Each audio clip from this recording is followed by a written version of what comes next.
The Skinwalker on the Reservation. I never really believed the old stories.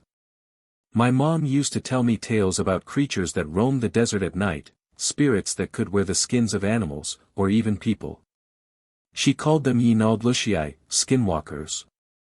I thought they were just stories to scare kids. Last summer, I went to stay with my grandma on the reservation. Her little house sat alone at the end of a dirt road, surrounded by sagebrush and red rock hills that turned black after sunset. It was so quiet at night, you could hear your own heartbeat. My grandma was kind, but she always warned me. When the sun goes down, don't go outside. Don't look out the windows. And don't answer if you hear someone calling your name. I laughed it off. The first few nights, I obeyed. But one night, I woke up thirsty. The moon was full and so bright it almost looked like daylight. I decided to sneak into the kitchen for water.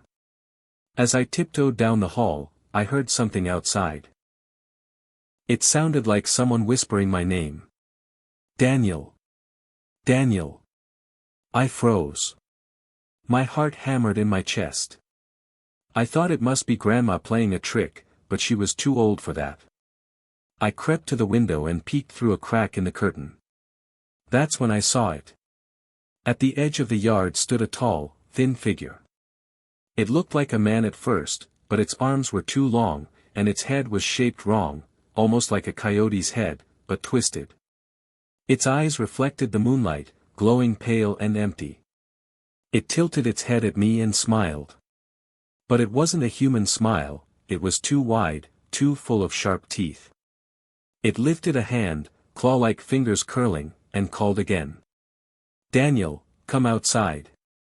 I stumbled back, falling onto the floor. I wanted to scream but nothing came out. I crawled to Grandma's room and shook her awake. Her eyes opened wide as soon as she saw my face. Without asking questions, she got up and started chanting in Navajo, sprinkling ash and herbs around the room. She pushed me into the corner and sat in front of me, still chanting. Outside, I heard scratching on the walls, heavy breathing, and a voice that sounded just like mine calling from the yard. Grandma, let me in, it's me, please. I covered my ears and shut my eyes tight. The noises lasted for what felt like forever. When I opened my eyes again, it was dawn. Grandma was still sitting in front of me, eyes closed, whispering softly. The next morning, we found long claw marks on the doors and windows. Grandma didn't say anything. She just burned sage all day and told me I needed to go home early. I left that afternoon. Even now, back in the city, sometimes I hear my name whispered at night. I keep my curtains shut and never, ever look outside. Because I know, if I do, it might be waiting for me.